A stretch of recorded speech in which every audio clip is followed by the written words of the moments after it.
लंबी गहरी सांस के साथ 3 बार ओम या आमीन का उच्चारण।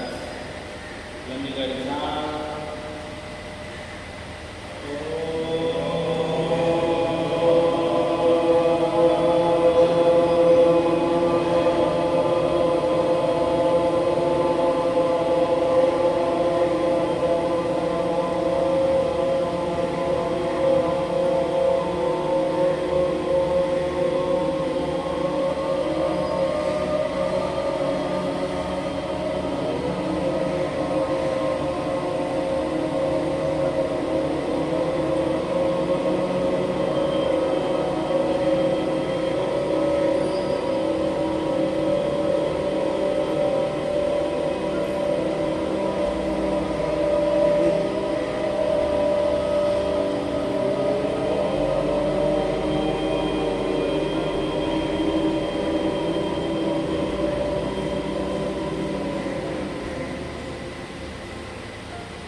दोनों हाथों का कंपन करता 3 बार आप पकड़े, फिर धीरे धीरे आप खोलेंगे।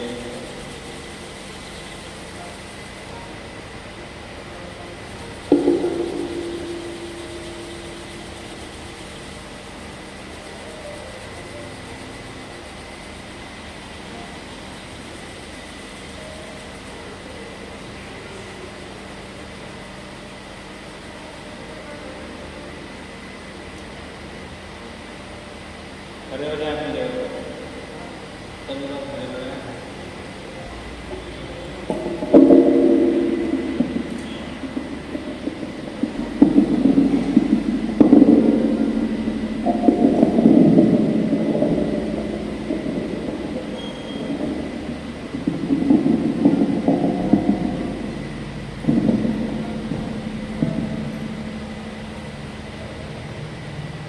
तो सर बोल रहे थे सर फैट को कम करने के लिए एक्सरसाइज बताइए स्पेशली, तो कुछ एक्सरसाइज इसी के लिए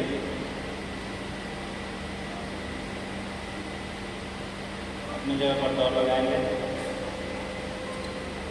शुरू कर लेते हैं।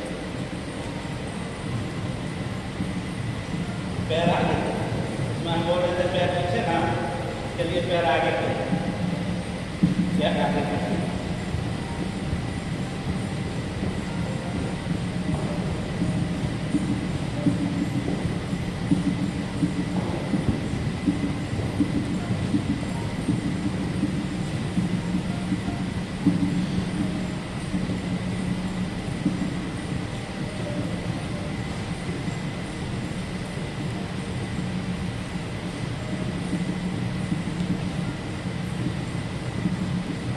पहली बार यदि फैट को कम करना, पसीना बहाना, रिपीटेशन, हार्ड एक्सरसाइज, सोचिएगा आराम से करते रहते जो भी 5-6 स्टेप है उसको 4 सेट करना पड़ेगा और डेली करना पड़ेगा। करेंगे नहीं है केवल मिनिमम सोचेंगे फैट कम हो जाए, संभव नहीं है, क्योंकि हम लोग का सामान्य आदत है केवल सोचते हैं करते करते।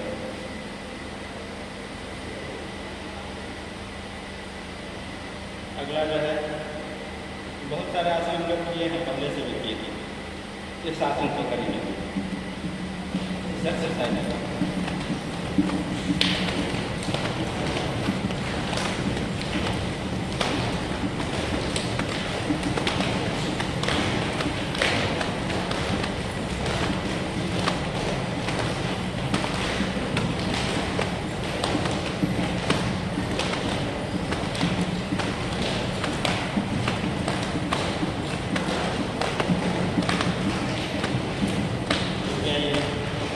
बीस का 4 सेट नहीं, 20 स्टेप लिए फिर बदल सकते हैं, फिर जब दोबारा तो फिर 20, मतलब 4 सेट होना चाहिए।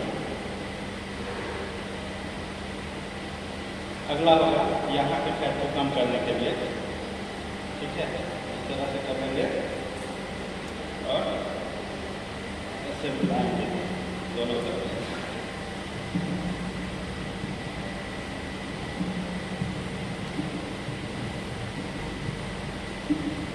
दोनों साइड ऐसे कम होगा, फिर वहाँ कम का 20 का 4 सेट।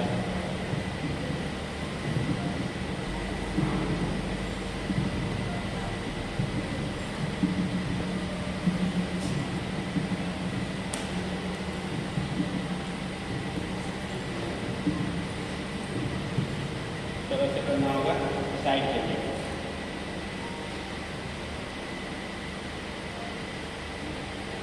अब अगला आगे के लिए हम लोग ये भी इस तरह से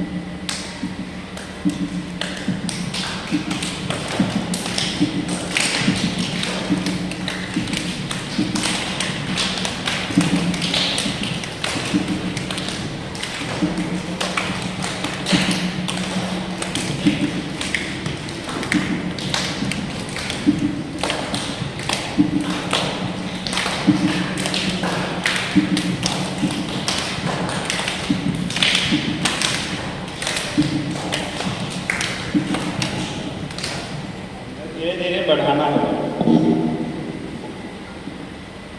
क्योंकि जमा जितना संजीदगी से किए हैं उसको हटाना भी उतना ही कठिन है।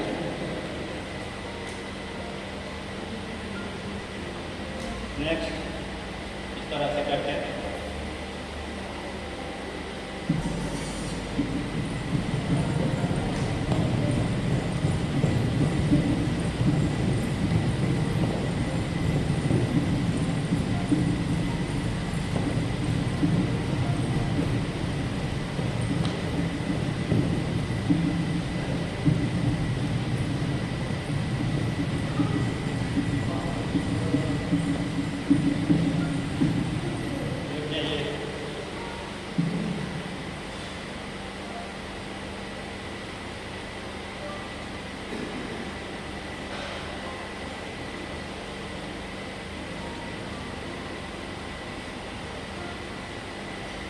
अगला इस तरह से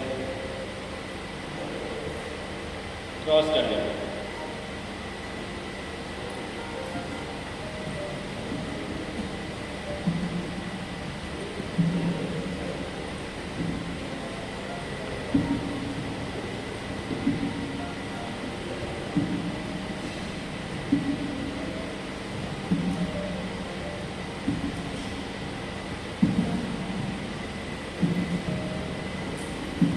दूसरी ओर से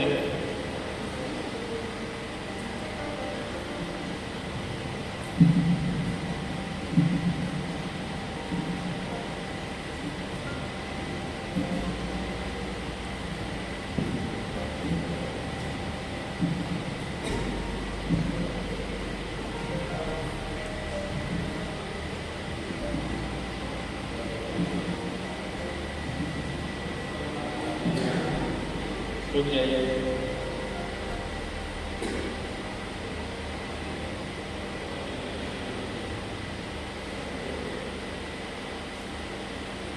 अब अगला इस तरह से हाथ को पकड़, पैरों से हाथ को छूना है, हमारी बात।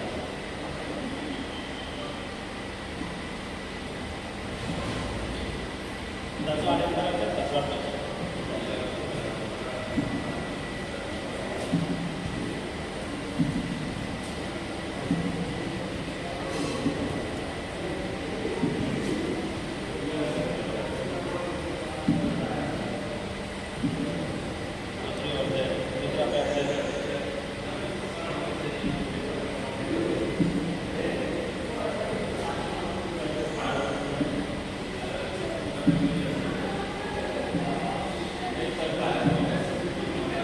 धीरे धीरे, ये धीरे नहीं होगा, इस तरह से, यानी ऑल एक्टिविटी यहाँ के लिए होगा, साइड के लिए, नीचे वाले पोर्शन के ऊपर वाले।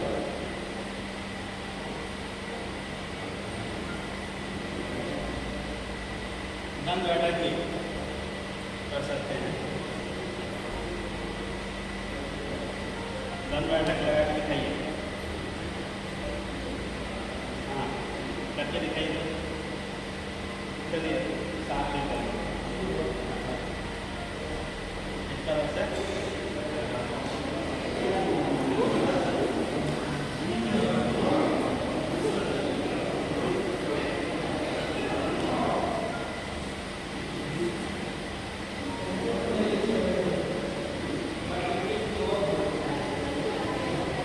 तो नहीं कर रहे हैं, पीछे जाएंगे, करने वाले आगे।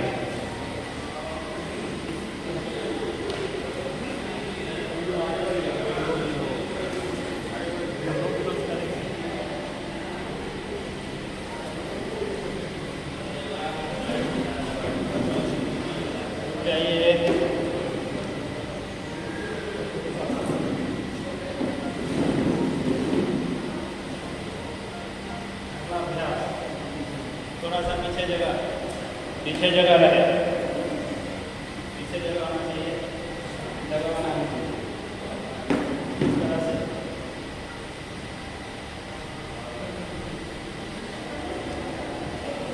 अपने हिसाब से करिएगा, सहज एक्टिविटी है, जबरदस्ती नहीं करना है।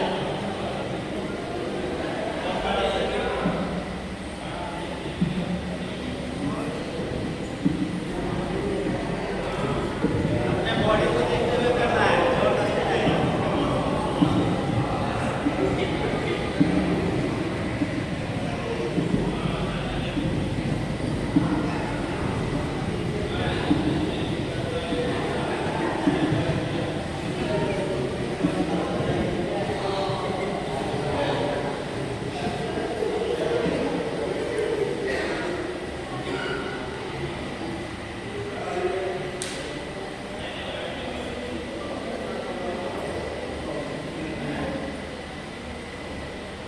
घटाना बहुत मुश्किल है, इसलिए जरूरत से ज़्यादा मत खाइए, बिना भूख के मत खाइए। जब बोले जो नहीं भोजन चाहिए तब लीजिए, ऐसा नहीं अभी मेरा खाने का टाइम है तो खाएंगे, भूख नहीं है तब से, तो जाके जमा होगा स्टोर, क्योंकि क्षरण नहीं होता उसका। पहले साइड में आएगा, फिर सामने आएगा, फिर यहाँ आएगा, फिर यहाँ आएगा, हर जगह स्टोर होते जाएगा, इसलिए बिना जरूरत का नहीं करना है। नेक्स्ट और प्रहार,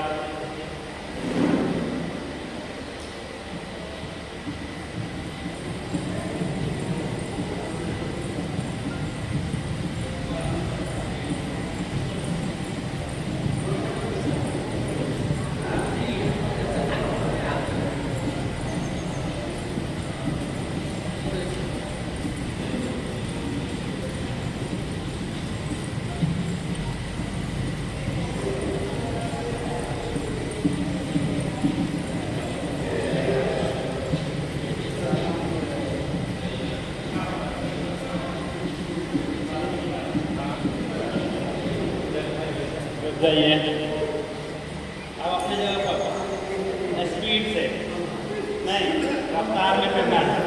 तरह से जल्दी जल्दी और फास्ट।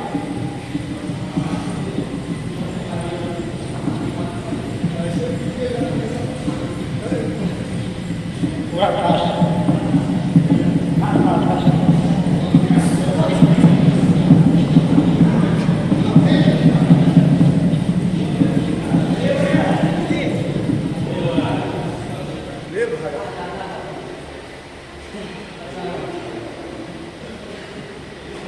फास्ट।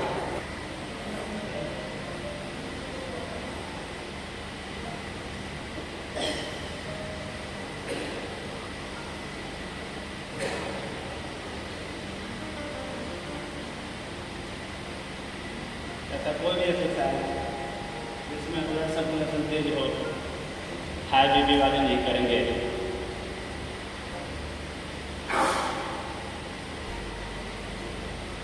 इन आसनों को यदि हम डेली करें, जो भी अभी हम लोगों ने एक्सरसाइज किया है, तो निश्चित रूप से आपका फैट कम होगा। साथ ही साथ खान पान पर विशेष ध्यान देना है। तो सबका एक विधि बना हुआ है, उसको फॉलो करेंगे। अभी हम लोग जो भी कर रहे हैं मैक्सिमम से उल्टा कर रहे हैं। हम लोगों ने मोटा अनाज खाना बंद कर दिया। अभी अब डॉक्टर प्रिस्क्राइब करते हैं, आपको मॉल में मिलेगा, अलग अलग फॉर्मेट में मिलेगा। तो अपने भोजन में मोटे अनाज को शामिल करिए। शुरू में अच्छा नहीं लगेगा तो थोड़ा थोड़ा मात्रा उसका मिक्स कर बढ़ाते जाइए। फिर जो है मोटा अनाज को मैक्सिमम लीजिए, दूसरे अनाज को छोड़िए। क्योंकि अभी जो हम लोग खाना खा रहे हैं उसमें बॉडी को हीट करने का, रिपेयर करने का क्षमता नहीं है। कुछ भोजन ऐसे हैं जो हमें बीमारी करता है, कुछ है जो न बीमार करेगा न अच्छा, यानी जो स्थिति है उसको बनाएगा। यदि मोटा अनाज को लेते हैं उसमें ऐसी क्षमता है जो आपके बॉडी को रिपेयर करेगा, आपकी बीमारियों को दूर करने का काम करेगा। इसलिए मोटा अनाज जो भी जौ, बाजरा और सावा, उसके बाद एक लाल लाल जो होता है मरुआ, इस सब का सेवन कीजिए। गेहूँ हमारे यहाँ का नहीं है, ईरान से हम लोग अडॉप्ट किए। और मैदा युक्त भोजन नहीं करते किसी भी हाल में। मैदा से बना हुआ सामान नहीं खाना। दूसरा, हम लोग उपजाने से लेकर अंतिम प्रोसेस खाने तक सभी कुछ उल्टा करते हैं। खाद पानी वाला खाते हैं जो कि कैंसर को जन्म देती है। तो कोशिश करिए जितना संभव हो जो हमारे डेली यूज का चीज़ है उसको हम खुद जो है जैविक रूप से उत्पादित करें जितना संभव होगा। दूसरा, खाना पकाने का जो बर्तन हम लोग का वो सही नहीं है। प्रेशर कुकर में तो खाना बनाना ही नहीं चाहिए, क्योंकि वह क्या करती है, जैसे हम दाल बनाते हैं, हम लोग का प्रोटीन का मूल स्रोत है पश्चिमी सभ्यता में मांस, मछली आदि आदि, लेकिन हमारे यहाँ दाल सबसे उत्तम स्रोत प्रोटीन का है। तो उसे हम लोग प्रेशर कुकर में बनाते हैं क्योंकि जल्दी बन जाता है। तो जल्दी बनने के चक्कर में क्या होगा, वो पकता नहीं, केवल उसका पार्टिकल टूट जाता है। और केवल 7% रिसर्च बताती है, तो 7% ही पौष्टिकता उसमें बच जाती है, बाद बाकी नष्ट हो जाता है।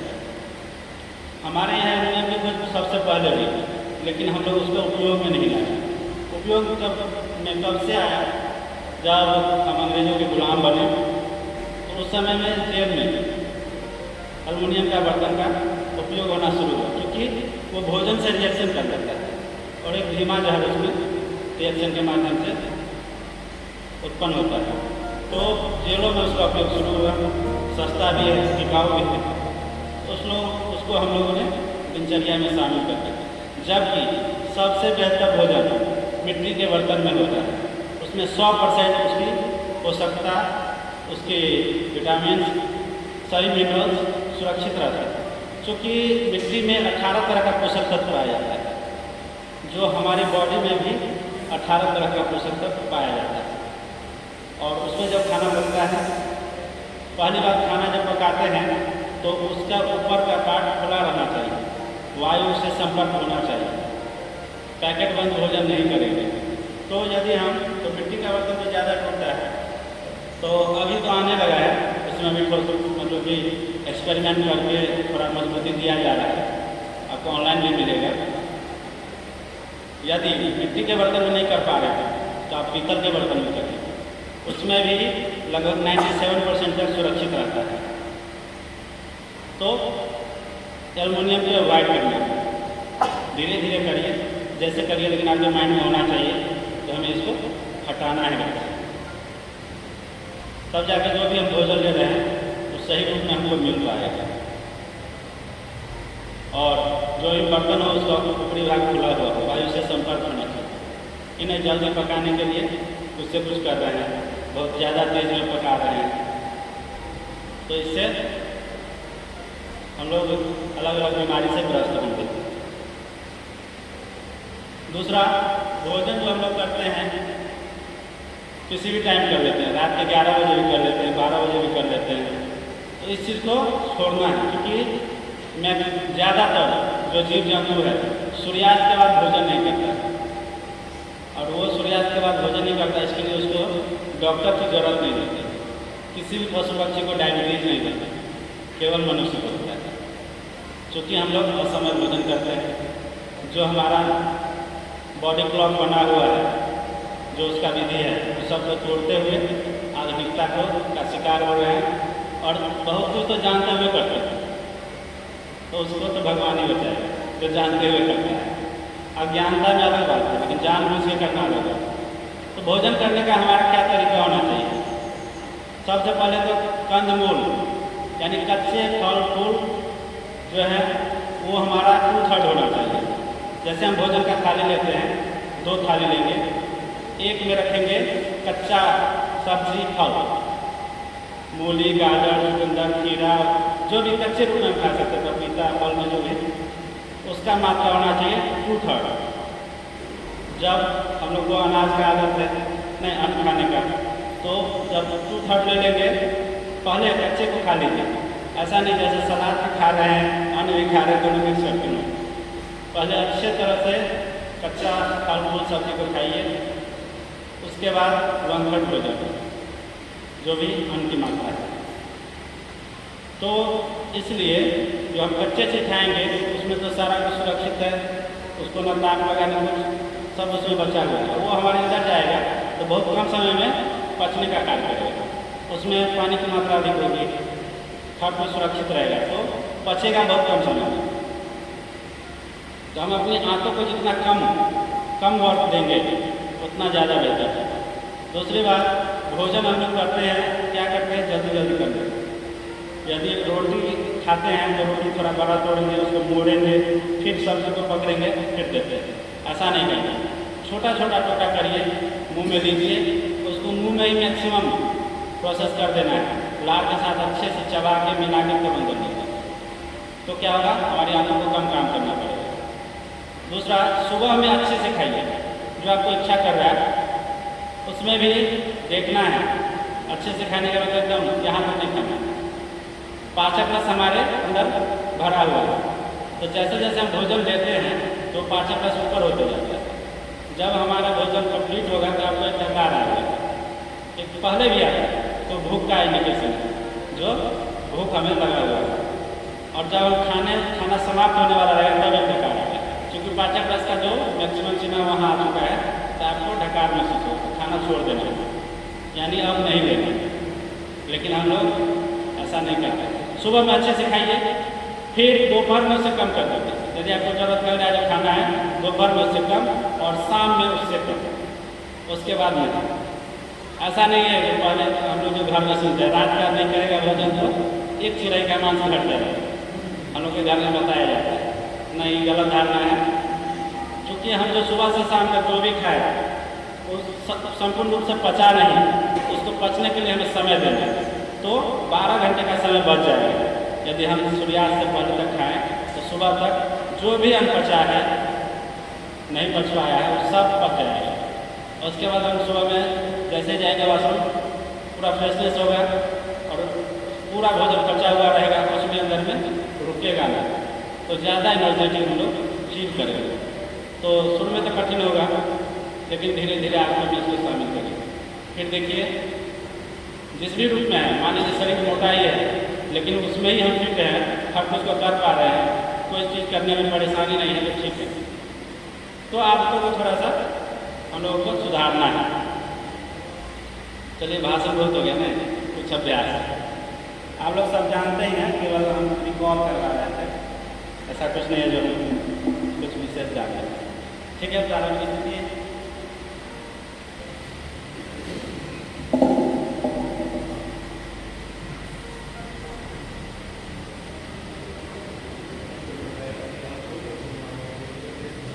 थोड़ा सा बैठने के अभ्यास। गोल नमन, दोनों पंजे को जोड़कर सांस को बाहर करते हुए, हाथ बहुत पीछे नहीं, सटाइए कंधे से, पीठ से सटाइए हाथ को, पूरा में एकदम सीधा। दोनों पंजे को सांस छोड़ते हुए आगे की ओर 3 बार। सामान्य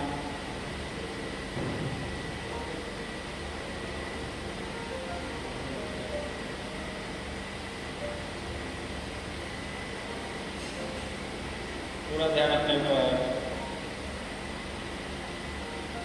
जो भी अभ्यास करेंगे, ध्यान अपने ऊपर रखना है।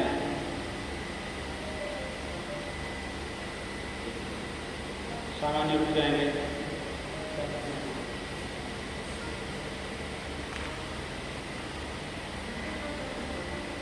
कुछ आसन है जो हमें बताना था, जैसे सर्वांग आसन, नौकासन, धनुरासन।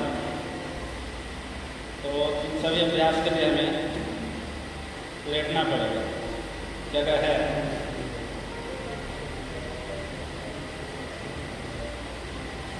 क्रॉस हो जाइए, जिनको जगह मिल पा रहा है क्रॉस हो जाइए।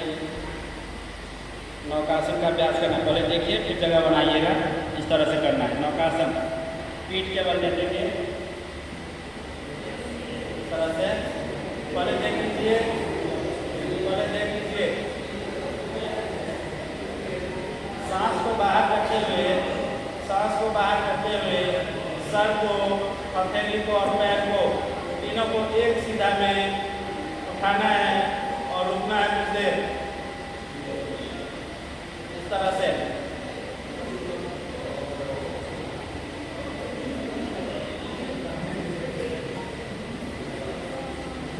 इस तरह से करके रुकना है। यदि हम इसे आधे मिनट 1 मिनट तक करने लगे तो हमारे इससे पता चलेगा कि हमारे अंदर ऊर्जा की कमी नहीं है। कम से कम 10-20 सेकंड रुकिए,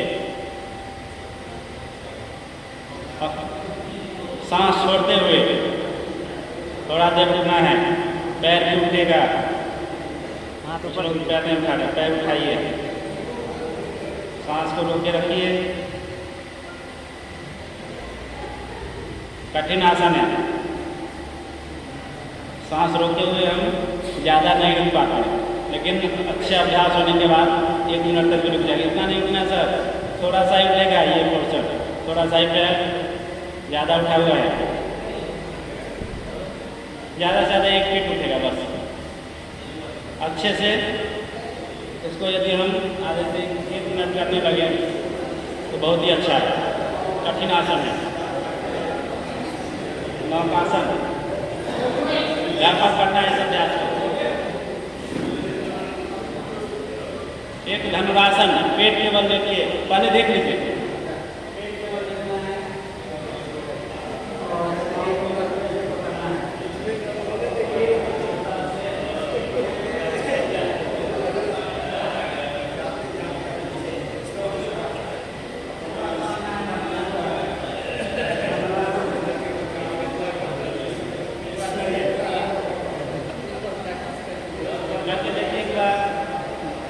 पीछे वाले भी जगह बना लीजिए।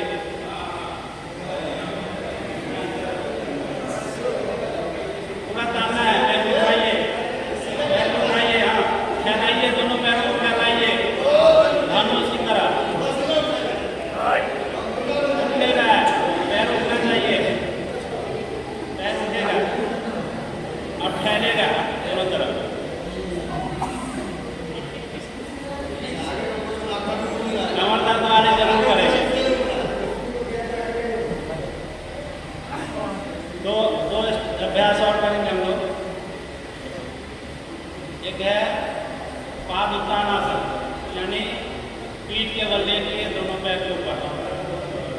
उसके बाद सर्वांगासन, सारा रक्त प्रवाह जो होगा हमारे सर की ओर होगा, पैर ऊपर रहेगा और रक्त प्रवाह सर की ओर। जो आलसी व्यक्ति है उसको अवश्य करना चाहिए। जो बच्चा आलस में ज़्यादा रहता है उसको करवाइए, क्योंकि सभी रक्त पैर ऊपर उठा हुआ है तो स्वाभाविक है हमारा रक्त का प्रवाह क्या होगा, नीचे की ओर आएगा, तो हमारे सर की ओर जाता है। तो इससे हमारे अंदर ऊर्जा बढ़ती है और ब्रेन के लिए अच्छा है, मस्तिष्क के लिए अच्छा है, वहाँ रक्त का प्रवाह बढ़ जाता है। एक बार देखिएगा सर्वांगासन।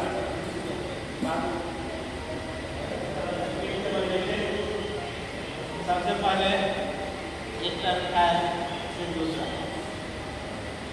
कमर में लगाया हाथ और केवड़ी के सहारे उठे, उसके बाद आगे करते हुए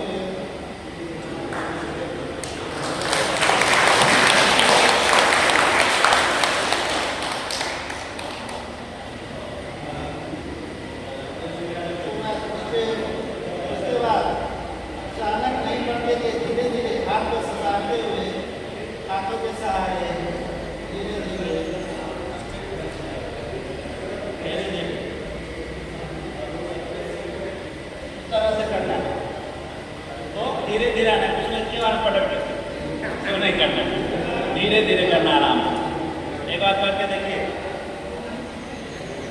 क्यों करना चाह रहे हैं।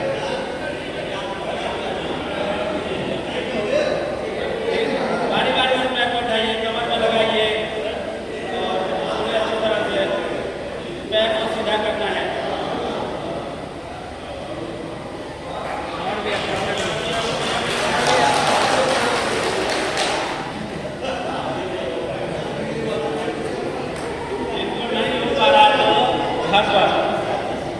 जिनको नहीं हो पा रहा है कोई बात नहीं, घर पर जैसे हम बचपन में करते थे, पैर लगा लिए दीवार से फिर धीरे धीरे ऊपर कर रहे हैं, नहीं उससे भी लाभ मिलेगा। तो क्या करेंगे, पैर लगाएंगे दीवार में और उसके सहारे खड़ा कर लेंगे, ठीक है। हाई बीपी वाले नहीं करेंगे, नहीं तो धड़कन की ओर बढ़ेगा रक्त का प्रवाह, कहीं ब्लॉकेज लग। हाई बीपी का क्या मतलब, ब्लॉकेज है, नहीं जो वेन है रक्त बढ़ना है, क्या हुआ धीरे धीरे वहाँ पर जमते रास्ता संकरा कर दिया गया कितना मात्रा में, तो वहाँ बहुत कठिनाई से जाता है। तो क्या होगा, अचानक जब ब्लड आएगी तो वहाँ पर रुक जाएगा, तो कुछ देर रुका तो दिक्कत है। इसलिए हाई बीपी वाले बहुत ही सावधानी से करेंगे कोई भी अभ्यास।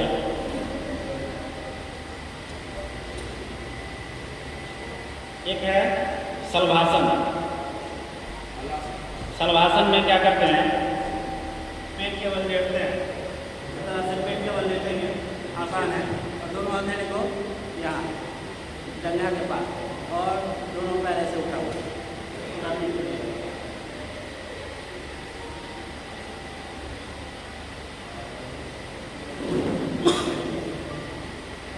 इस तरह से करना शलभासन।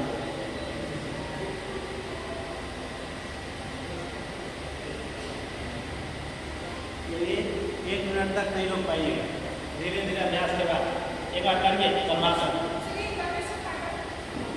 यहाँ कमर के लिए अच्छा है, क्योंकि कोई भी बैक लाइन जो भी होगा वो सभी कमर के आसन के लिए अच्छा है। और एक फायदा नहीं रहता, हर पार्ट एक दूसरे से जुड़ा हुआ है, कई सारे लाभ होते हैं। एक बार करिए, कोई भी आसन में बना हुआ है उसके पीछे साइंटिफिक रीजन है, तो कई जगह उसका जुड़ाव रहता है, वहाँ पर कमर के पास असर दिखेगा यदि इस आसन को करिएगा।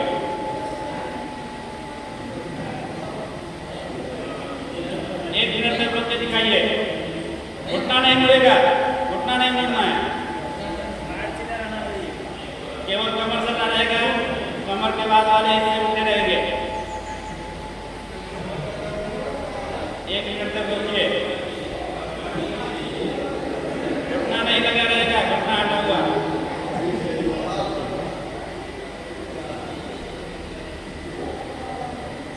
यदि अच्छे से करें तो कमर के पास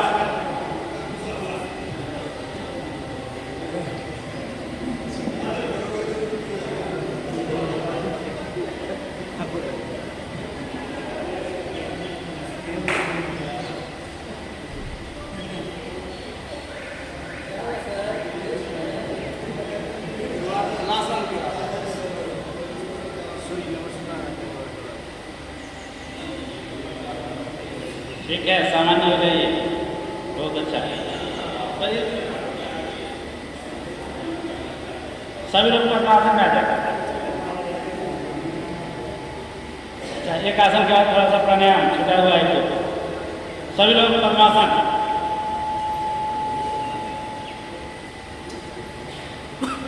पद्मासन में आकर दोनों हथेली के सहारे पूरे बॉडी को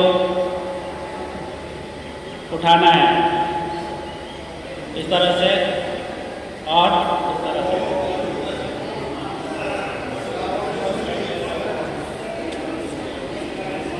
उठाइए पद्मासन पहले, थोड़ा सा उठाए रखना है।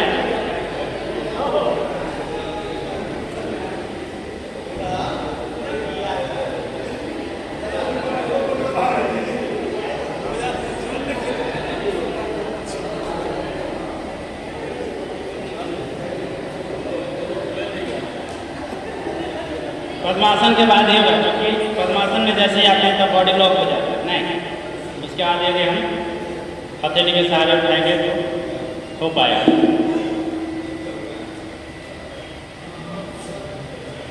कपालभाति और भस्त्रिका दो प्राणायाम बचा हुआ है जो हम लोग सामान्यतः सभी लोग करते हैं। नाड़ी शोधन हो चुका, 5 स्टेप बताया मैंने,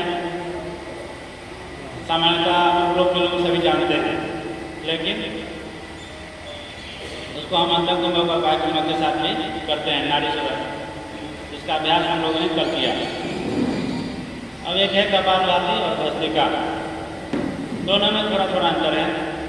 भस्त्रिका में क्या करते हैं, केवल हम सांस छोड़ने का काम करते हैं, केवल हमारा हम जो है सांसों को बाहर करेंगे, लेना स्वतः होता है और केवल बाहर छोड़ने वाला ही आवाज़ आएगा। इसमें आपको थोड़ा बहुत अंतर भी मिलेगा। जैसे बाबा रामदेव बताते हैं तो वो क्या करते हैं, हैंड मूवमेंट को उसमें जोड़ देते हैं, ऐसे करेंगे, इस तरह से बताते हैं, केवल सांस छोड़े, जैसे है नीचे आए तो सांस को बाहर की। तो ये भस्त्रिका है। और मैं जैसा सीखा हूँ तो उसमें क्या करना है, आपको कोई भी आसन में आ जाना है, सुविधाजनक आसन में, मेरुदंड सीधा, गर्दन सामने, और केवल सांसों को बाहर करना है जल्दी जल्दी। ठीक है, तो इसको रिपीट करेंगे, जब थक जाएंगे तो अच्छे से सांस लेंगे, फिर 3 बार। ठीक है, मेरुदंड सीधा, गर्दन सामने,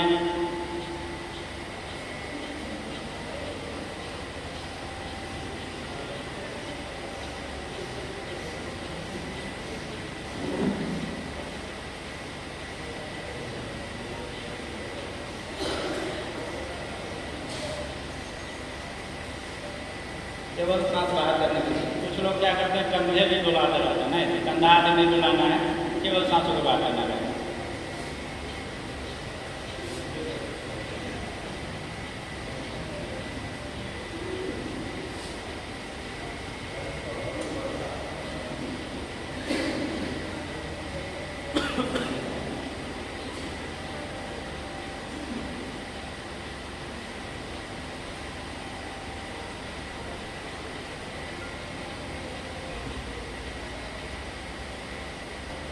थकने के बाद अच्छा से सांस लीजिए, फिर करिए। टाइमिंग को बढ़ाना है, जितना लंबा कर सकते, 5 मिनट 10 मिनट, इस तरह से बढ़ाना है। यदि हम आसनों का अभ्यास नहीं कर पाते हैं, केवल 2-3 प्राणायाम, इसी को यदि हम आधे घंटे तक कर लें, इससे भी आपका वजन घटेगा। जो भी रहेगा उसी में आप पूरे ऊर्जावान बनिएगा। तो ये था भस्त्रिका का। कपालभाति में लेना और छोड़ना दोनों को करना है, तेजी से करना है, भाती के समान तेजी से पेट चलेगा और छोड़ने का भी आवाज़ आएगा और लेने का भी आएगा। इसमें थकान ज़्यादा होगा, इसे गति से करना है, दोनों आवाज़ आना चाहिए। हमेशा प्राणायाम करेंगे कि मेरुदंड सीधा रहे, गर्दन सामने, पूरा एकाग्रता के साथ, पूरी सजगता सांसों पर। ऐसा नहीं उधर देख रहे इधर कर, उधर भी देख रहे कर रहे, नहीं, पूरा ध्यान अपने आप पर होना चाहिए, पूरी सजगता सांसों पर। मेरुदंड सीधा, हथेली ज्ञानी अच्छी मुद्रा, और सांसों को लेना है और छोड़ना है गति के साथ। दोनों आवाज निकलेगा। देखिए फिर रिपीट।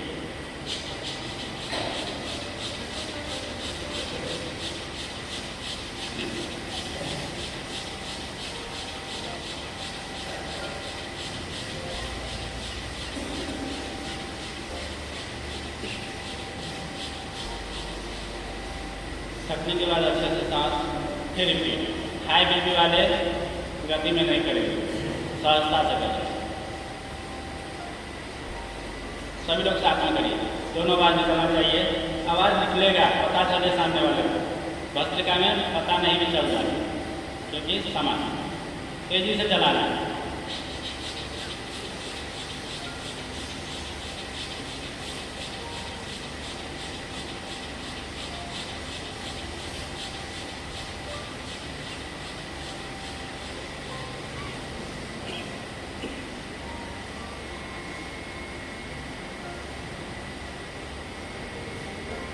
अच्छे से सांस भरिए, फिर रिपीट।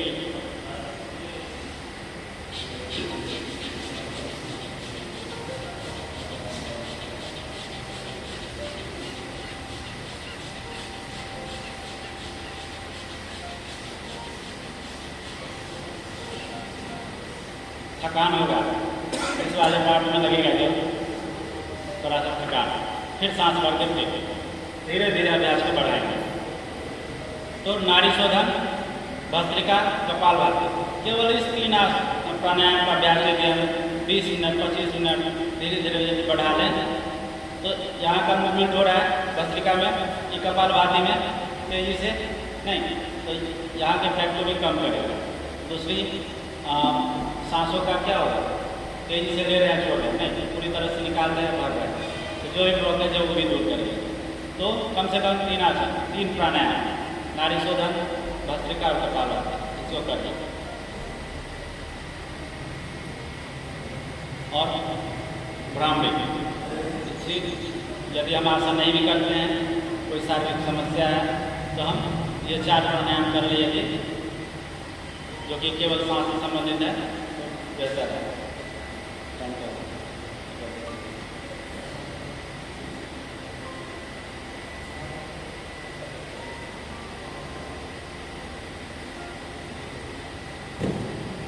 भ्रामरी के बाद समापन, क्योंकि हम लोग का समय आज आखिरी दिन, अंतिम कड़ी में सभी लोग व्यवस्थित होकर बैठ जाइए। यदि एक तरफ से पैर दर्द कर रहा है तो पैरों को बदल दीजिए,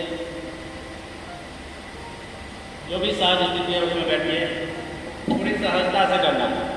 एक्सरसाइज में हम शरीर को एकदम विशेष रूप से उसे थकाने का कार्य करते हैं, लेकिन सभी लोग ऐसा नहीं कर सकते। जिनका उम्र बढ़ गया है वो ज़्यादा गति वाले कार्य नहीं कर पाएंगे, तो उन लोगों के लिए योगाभ्यास और सभी के लिए अच्छा है, लेकिन जो आसानी से करने वाले हैं सहजतापूर्वक उसको ये अभ्यास सभी कर सकते।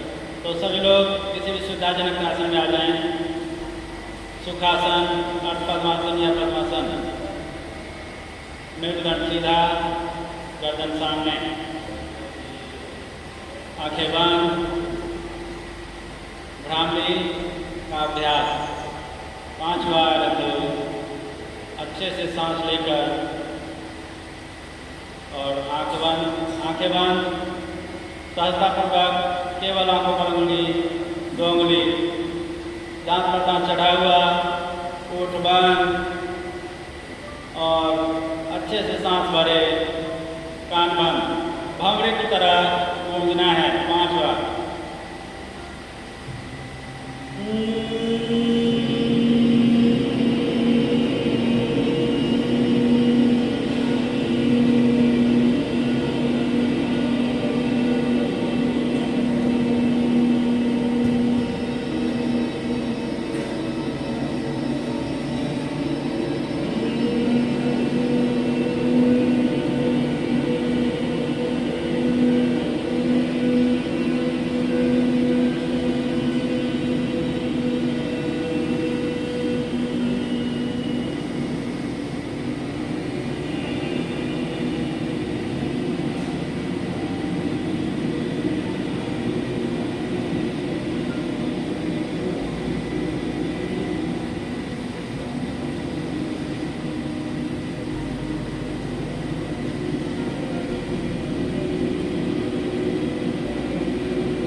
आंखें बंद रखें, आंखें नहीं खोलना है, ऐसा हो चुका है, आंखें बंद।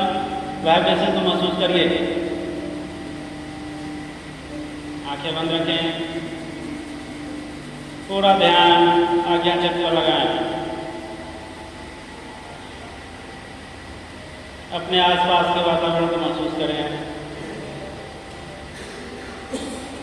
मन की आंखों से इस हॉल में जो भी आपके आसपास बैठे हैं उन्हें देखने का प्रयास करें।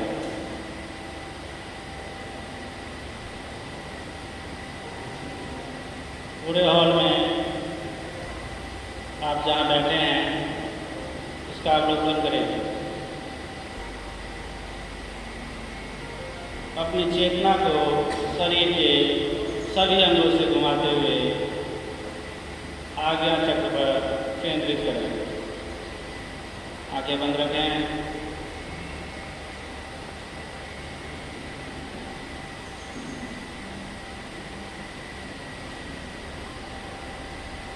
ठंडे ठंडे पवन के स्पर्श को महसूस करें। हथेली यानी अचित मुद्रा, मेरुदंड सीधा, गर्दन सामने,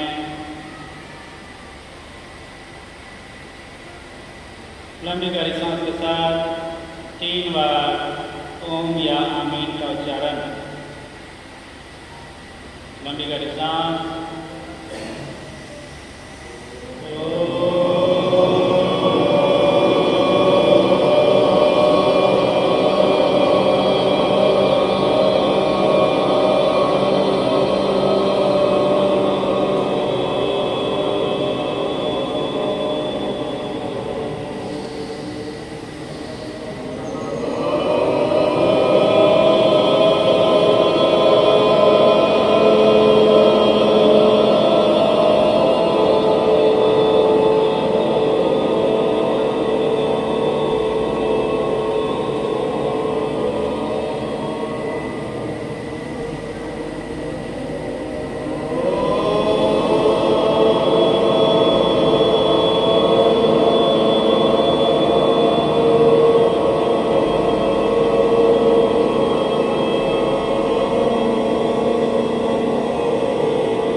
अब मेरे बाद मन को दोहराएंगे। असतो मा सदगमय,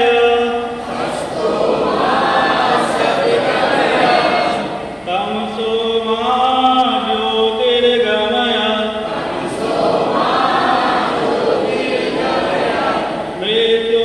मृत्युर्मामृतं गमय, सर्वेषां स्वस्तिर्भवतु, सर्वेषां शान्तिर्भवतु, सर्वेषां पूर्णं भवतु, सर्वेषां मङ्गलं भवतु, लोका समस्ता सुखिनो भवन्तु। ॐ त्र्यम्बकं यजामहे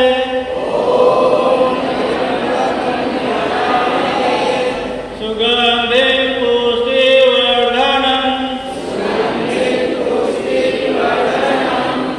उर्वारुकमिव बन्धनात् मृत्योर्मोक्षेय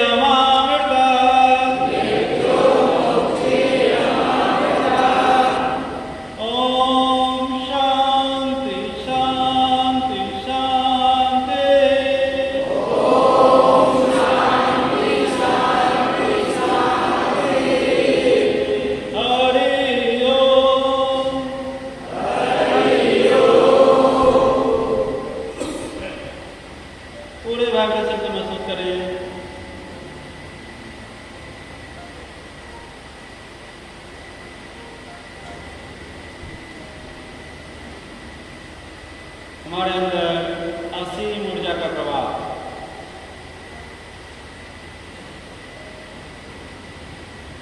माने मान अपने इष्ट को याद करें, उनके प्रति कृतज्ञता पेश करें।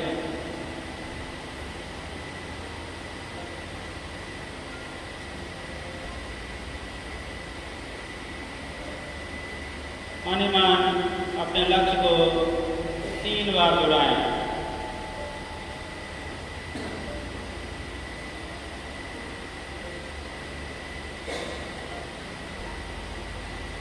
माने मान एक संकल्प लें कि मैं यहाँ से जाने के बाद प्रतिदिन प्रातःकाल योगाभ्यास अवश्य करूँगा और इस माध्यम से हम अपने जीवन को और बेहतर बनाने का काम करेंगे।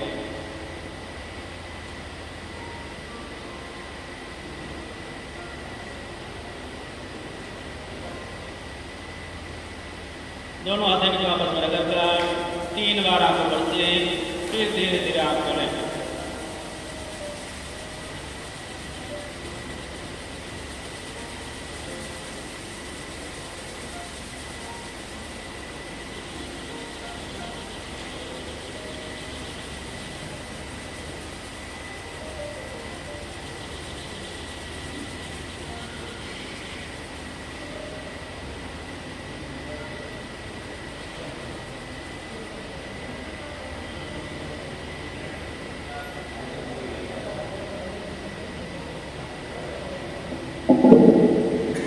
आज आखिरी दिन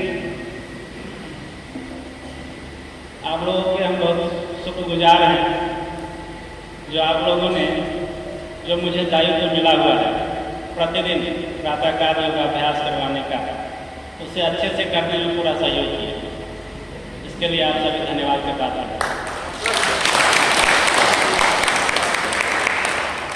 और आप लोगों ने बहुत ही तल्लीनता के साथ प्रतिदिन आकर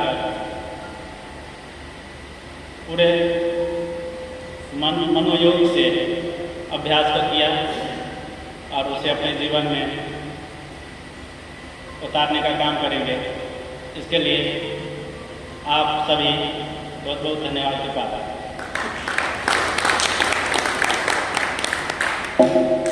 क्योंकि प्रातः उठना सबसे कठिन कार्य है, तब भी आप लोगों ने अपने नियमित दिनचर्या को तोड़ते हुए और ससमय आकर इतने अच्छे से योगाभ्यास जो भी थोड़ा बहुत मैं सिखा पाया, फिर भी आप प्रतिदिन आगे कोई भी काम करते हैं, एक छोटा सा भी काम है, यदि डेली आपको करने के लिए बोल दिया जाए तो हम लोग क्या करते हैं, 2-4 दिन करके फिर छोड़ देते हैं। बहुत छोटा सा काम है, इसके लिए मैंने परेशान भी किया जाए, अटेंडेंस काट देंगे, आना जरूरी है, तो इन सभी बातों को झेला, इसके लिए शुक्रिया।